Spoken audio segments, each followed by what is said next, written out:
Il m'a fallu 9 longues années de préparation pour être capable de gérer la mort de mon père. Oui, oui, tu as bien entendu.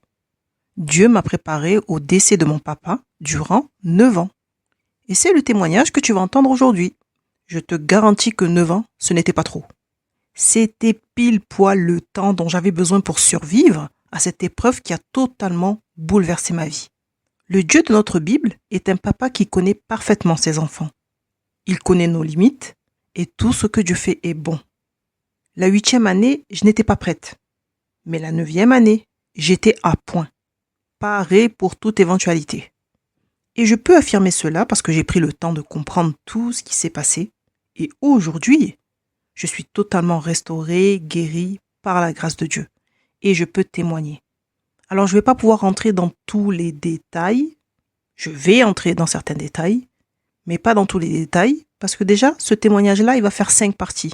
Oui, tu as bien entendu, 5 parties. Maintenant, si je rentre dans tous les détails, Jésus va revenir, moi je serai encore en train de parler sur le témoignage. Donc, ce qu'on va faire, c'est qu'on va limiter. Maintenant, mets sur pause, va te chercher un petit café, du thé ou des pop-corn, parce que j'ai un tas de choses à te raconter. C'est bon? Allez, on y va. Chapitre 1. Quand tu commences par chapitre 1, là, c'est pas bon signe, c'est que le livre va aller loin. Alors, dans ma vie, il y a eu 5 expériences. Parmi tant d'autres, mais 5 expériences très particulières qui m'ont permis de réaliser que les choses de Dieu n'étaient pas des blagues. Ma première expérience à l'âge de 10 ans, c'était ma rencontre avec Jésus-Christ, le jour où il a guéri mes yeux, il a guéri ma vue. La deuxième expérience à l'âge de 14 ans, c'était la période de mon baptême. C'est une expérience, en fait, qui a duré plusieurs jours. Troisième expérience à l'âge de 22 ans, le jour où j'étais morte.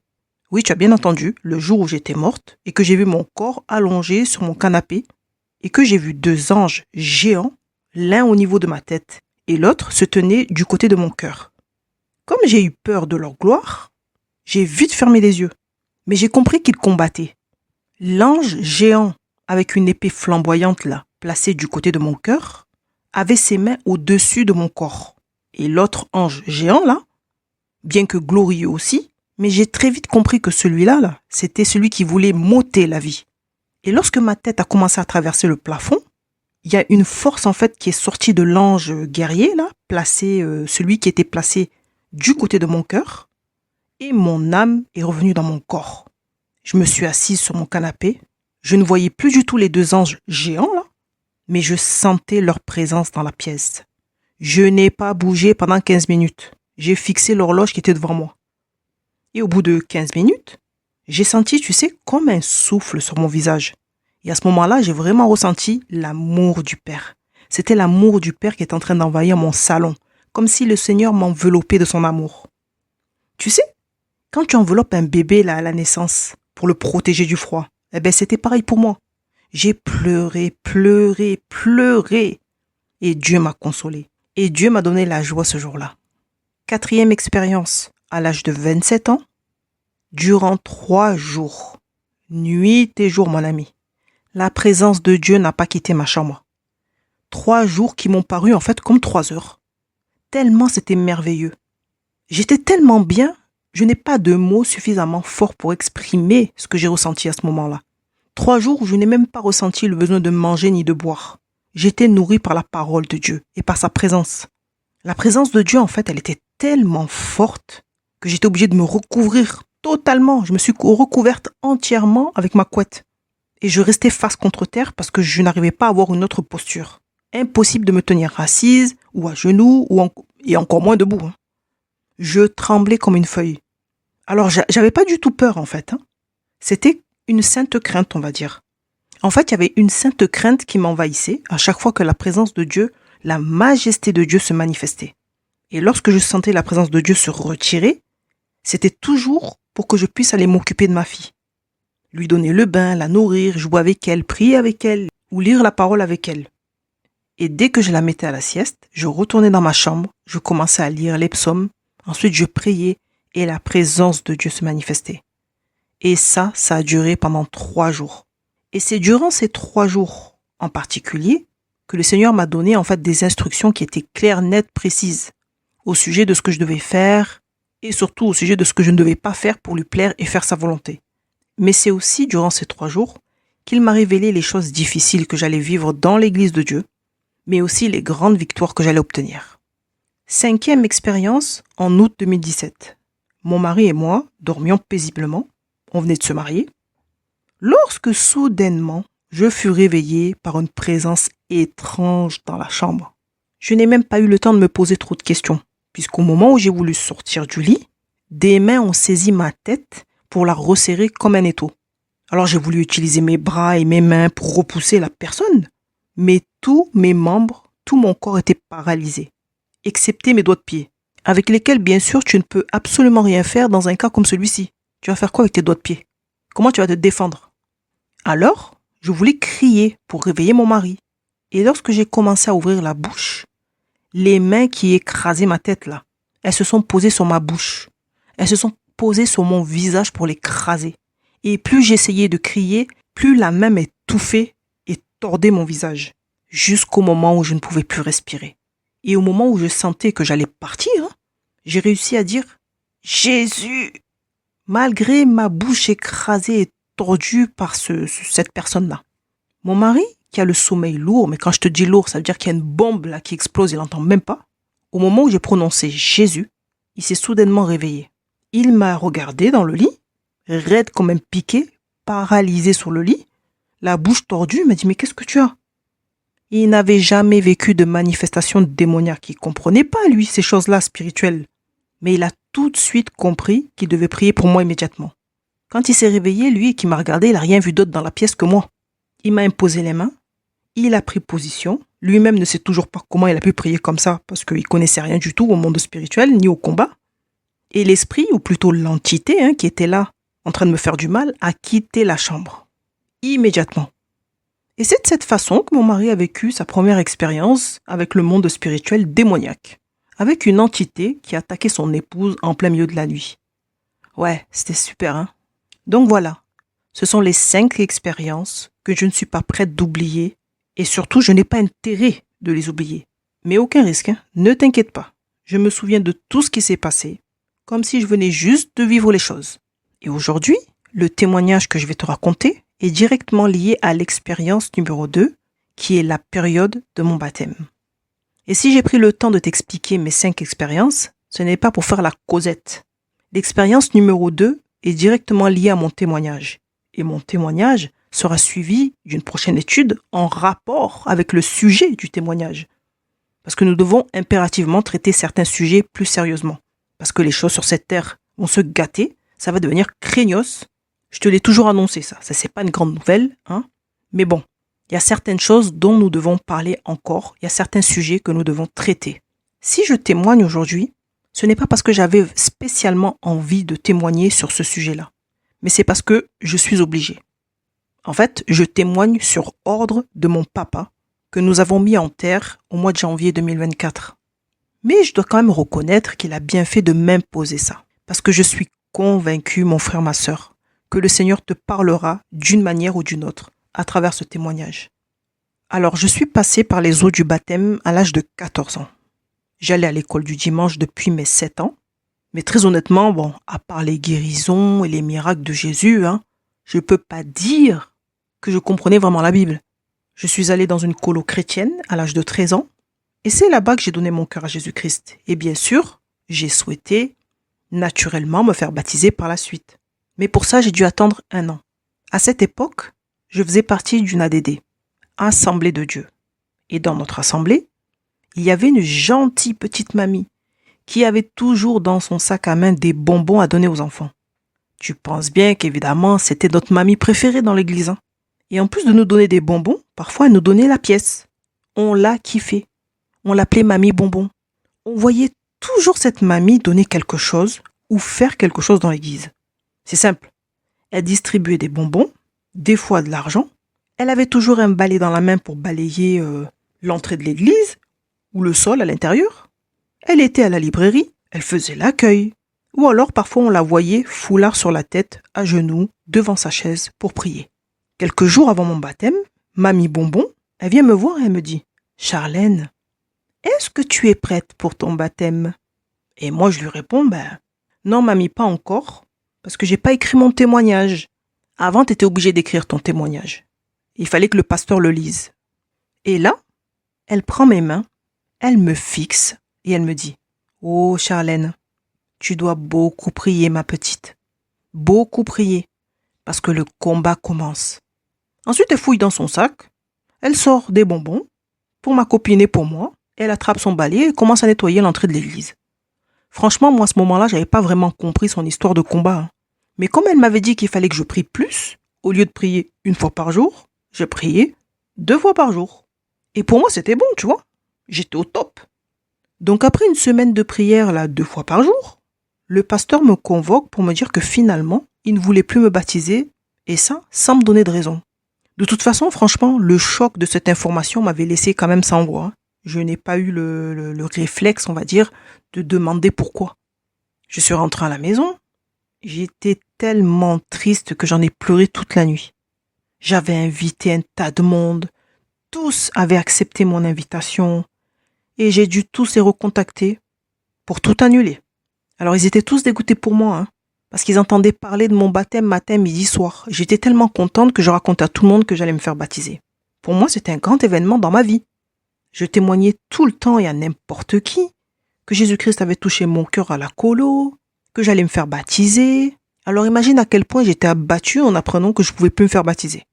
En plus, pour cette session de baptême, on était 2, ma très bonne copine de l'école du dimanche et moi. On nous appelait les inséparables à l'église. On était toujours fourrés ensemble. Donc j'ai dû appeler ma copine pour lui annoncer la nouvelle, qu'elle se fera baptiser toute seule. Elle a vrillé. C'est simple, elle a refusé d'être baptisée si je n'étais pas avec elle. Moi, je croyais qu'elle disait ça comme ça, moi. Mais en fait, non. Elle est allée voir le pasteur et lui a dit, si Charlène ne se fait pas baptiser avec moi, je ne me fais pas baptiser.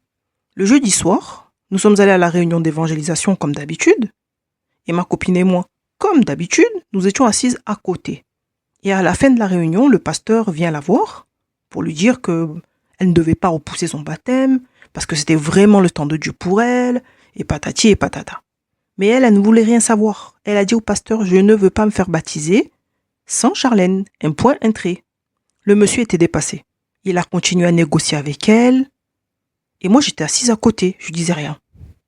Au bout d'un moment, ma copine dit au pasteur, mais pasteur, c'est pas juste. Je veux savoir pourquoi Charlène ne peut pas se faire baptiser avec moi. C'est pas juste. Expliquez-nous au moins.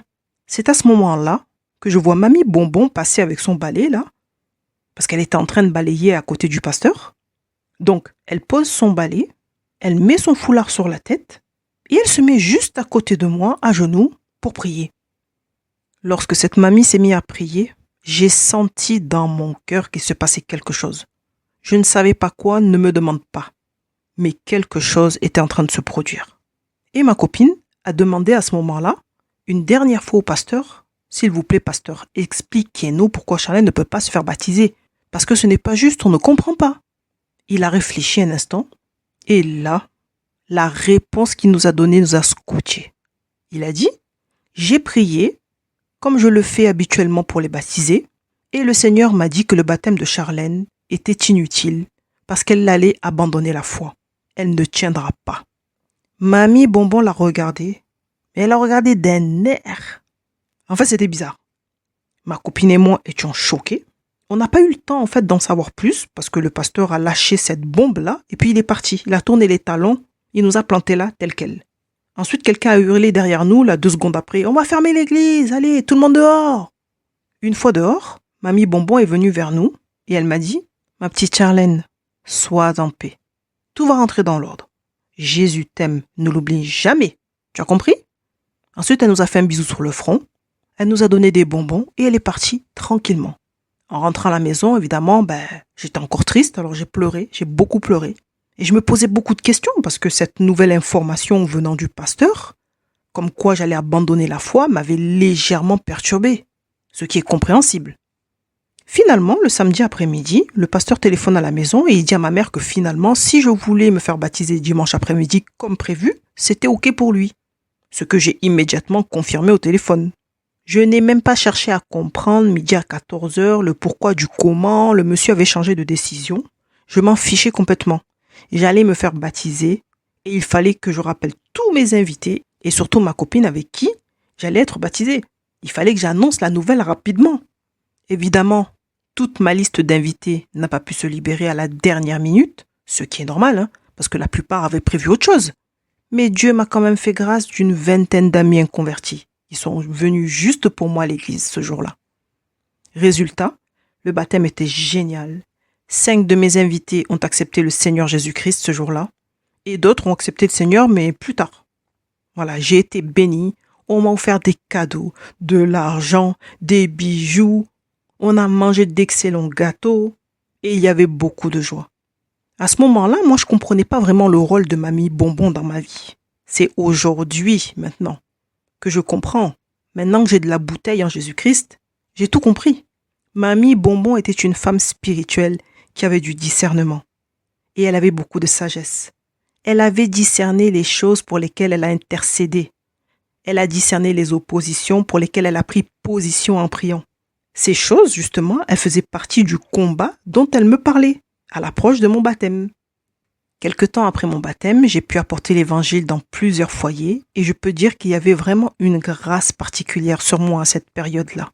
Et je vais te raconter une petite anecdote de cette période de grâce dont je me souviendrai toute ma vie.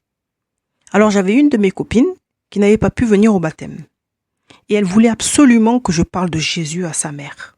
Parce qu'elle me disait, oui, ma maman est triste, elle est toujours triste et tout, ce serait bien que tu lui parles de Jésus, peut-être qu'elle redeviendra joyeuse. Le seul problème dans cette histoire, c'est que pour parler à sa mère, qui ne sortait jamais de chez elle, il fallait entrer dans leur maison. Leur maison interdite aux Noirs et aux Arabes. Et moi, je suis noire. Le papa de ma copine était un facho décomplexé, lui tout va bien. Il ne s'est jamais caché, lui, il s'en fichait. Il a éduqué ses enfants en leur disant qu'il ne voulait jamais voir de nègres et de bougnoules chez lui. Un point, un trait. Tu vois un peu de quel genre de type je te parle, là?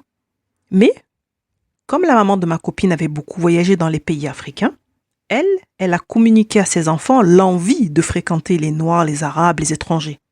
Du coup, la maman aimait les étrangers, les Noirs, les Arabes et tout, les enfants aussi, et ils ont dû trouver un terrain d'entente avec le papa facho.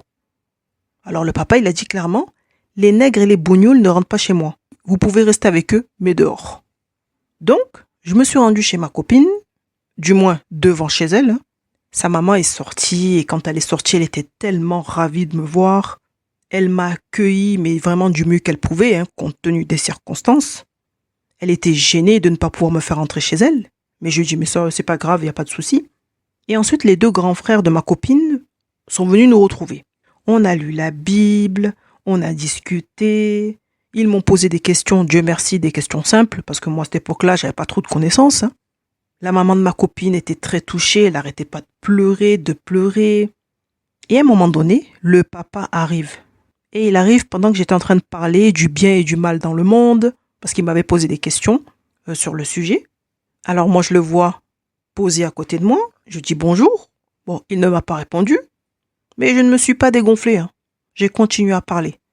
Et pendant qu'il se tenait debout, les bras croisés, en train de me fixer tel un mec des Ku Klux Klan, prêt à me pendre au poing, j'ai continué à parler, parce qu'il me posait des questions, donc je répondais. Et je me suis dit, bon, de toute façon, tant qu'il ne sort pas une arme, je n'ai rien à craindre.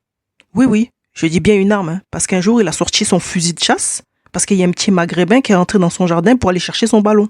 Tu vois de quel genre de mec je te parle, là, ou pas?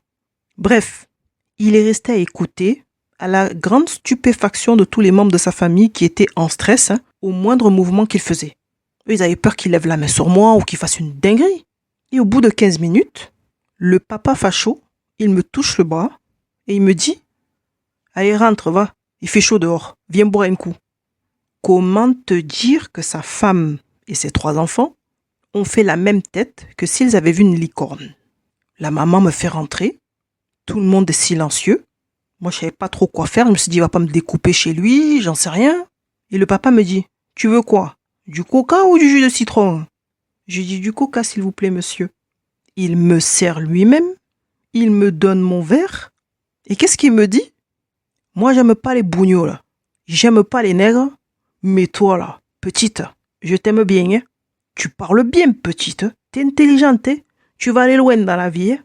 Allez, parle encore du Jésus là. On t'écoute. Oh purée. Toute ma vie, je me souviendrai de ce qu'il m'a dit. Toute ma vie, je me souviendrai de ce jour-là. Bon, au départ, j'aime pas les bougnoules et les nègres, mais toi, je t'aime bien, je sais pas trop comment le prendre, tu vois. Et j'ai décidé de le prendre bien, compte tenu des circonstances. J'ai parlé encore pendant 2 heures de temps avec eux, et je suis rentrée tranquille. Et le dimanche d'après, toute la famille était à l'église. Le père, la mère et leurs 3 enfants. Ma copine est revenue me voir et elle m'a dit, tu sais, ma mère et mes frères ont trouvé super intéressant tout ce que tu disais. Mais la seule chose qui nous a marqué, c'est que notre père t'a invité à rentrer chez nous. Pour nous, ça c'était un miracle de Jésus. Donc depuis, on croit que Jésus peut faire des miracles. Le message de l'évangile a touché le cœur le plus dur de la famille, le papa. L'homme connu dans le quartier pour son racisme. Le facho décomplexé. Facho de génération en génération. Son père était comme ça, le grand-père était comme ça, l'arrière-grand-père était comme ça. Mon ami, rien n'est impossible à Dieu.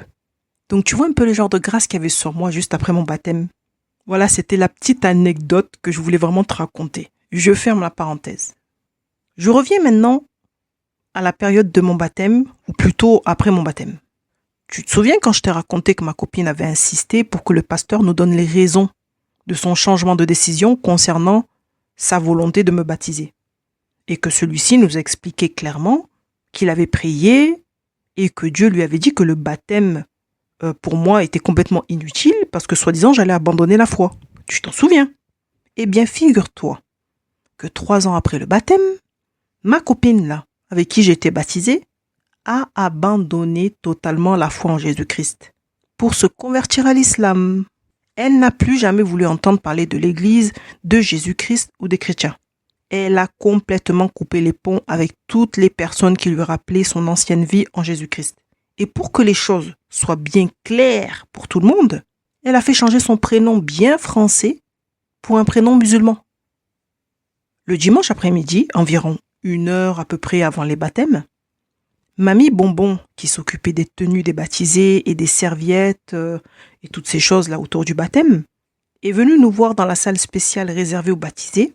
C'était dans cette salle-là qu'on s'habillait et qu'on mettait toutes nos affaires personnelles.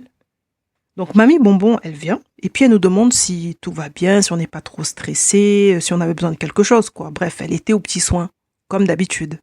Au bout d'un moment, nous nous sommes retrouvés à peu près à 5 personnes dans la petite salle. Et tout le monde discutait ensemble, on riait, tout ça, tout se passait très bien. Et là, Mamie Bonbon, elle prend son foulard, elle se couvre la tête, elle attrape mon bras et commence à prophétiser sur ma vie en disant « Charlène, le Seigneur est avec toi. Maintenant, écoute bien ce que je vais te dire parce que tu vas devoir t'en souvenir toute ta vie. Tu entends, Charlène? Toute ta vie. » Et moi, j'ai dit « D'accord, mamie. » Et puis là, elle ajoute « Tu vas avoir besoin d'un petit carnet. Ce petit carnet, tu vas devoir le garder toute ta vie. Parce que le Seigneur te donnera plusieurs révélations. Tu n'en auras pas tout le temps, mais tu en auras plusieurs au cours de ta vie, en songe et en vision.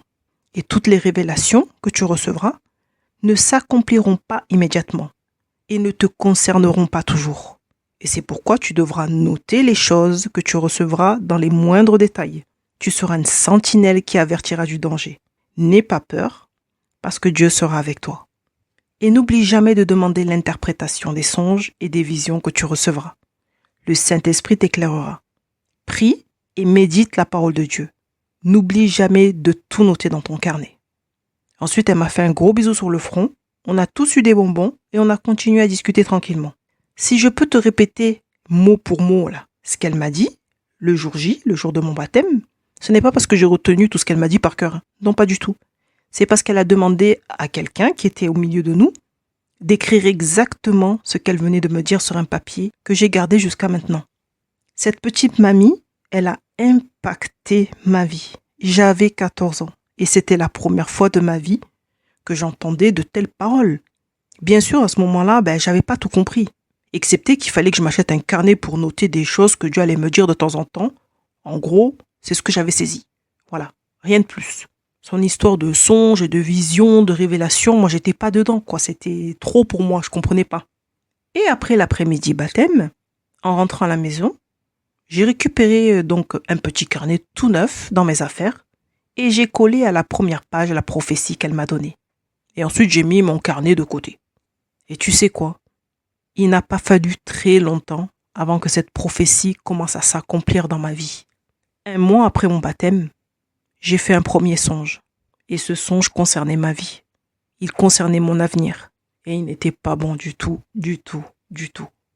La suite dans la partie 2.